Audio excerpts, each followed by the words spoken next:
નમસ્કાર, આપ જોઈ રહ્યા છો નેશન પ્લસ ન્યૂઝ. હું છું આપની સાથે હિરલ પંડ્યા. ચોમાસાની શરૂઆત થતા જ વિકાસના મોટા દાવાઓ અને કરોડો રૂપિયાના પ્રોજેક્ટ્સની પોલ ખુલવા લાગી છે. અમરેલી જિલ્લાના રાજુલા જાફરાબાદ પંથકમાંથી પસાર થતા ભાવનગર સોમનાથ નેશનલ હાઈવે પરથી એક ચોંકાવનારી ઘટના સામે આવી છે. પ્રથમ વરસાદના આગમનની સાથે જ અમરેલીમાં નેશનલ હાઈવે ઓથોરિટીના ભ્રષ્ટાચારના ગાબડા અને નબળી કામગીરી સપાટી પર આવી ગઈ છે. રાજુલાના 4 નાળા બ્રિજ પર પડેલી આ ભયાનક તિરાડો જોઈને વાહન ચાલકોના જીવ તાળવે ચોંટી જાય છે. આ બ્રિજ પરથી રોજના હજારો નાના મોટા અને ભારે માલવાહક વાહનો પસાર થાય છે, પરંતુ આ તિરાડોના કારણે ગમે ત્યારે કોઈ મોટી હોનારત સર્જાઈ શકે છે.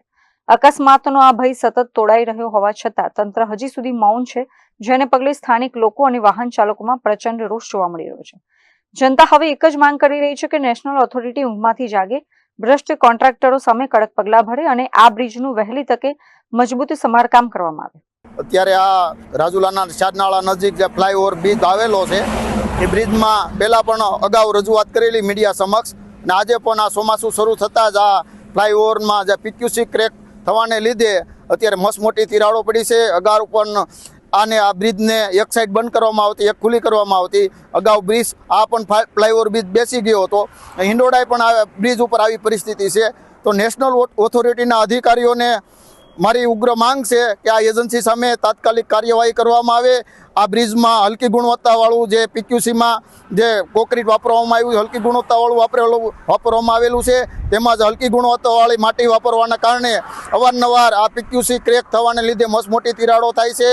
આ ફ્લાયઓવર બ્રિજ બેસી જાય છે. તાત્કાલિક ધોરણે આ એજન્સી ઉપર કાર્યવાહી નહીં કરવામાં આવે તો કેન્દ્રીય મંત્રીને લેખિત રજૂઆત કરી સ્થાનિક આગેવાનોની ઉગ્ર માંગ છે. અત્રે ઉલ્લેખનીય છે કે આ ફ્લાયઓવર બ્રિજ વિવાદમાં આવ્યો હોય તેવી આ કોઈ પહેલી ઘટના નથી. ગત વર્ષે પણ આ જ 4 નાળા બ્રિજ પર મસમોટી તિરાડો પડી ગઈ હતી. સૌથી મોટી બેદરકારી એ છે કે બ્રિજ બન્યાને હજી માંડ 1 વર્ષ જેટલો જ સમય થયો છે અને તેનું સત્તાવાર ઉદ્ઘાટન પણ બાકી છે.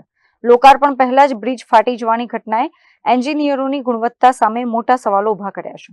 આ પંથકમાં નેશનલ હાઈવેની નબળી કામગીરીનો ઇતિહાસ જૂનો છે, કારણ કે અગાઉ પણ હિંડોરણા અને મજાદર સહિતના બ્રિજ પર ગાબડા પડવાની અને રોડ બેસી જવાની ઘટનાઓ બની ચૂકી છે.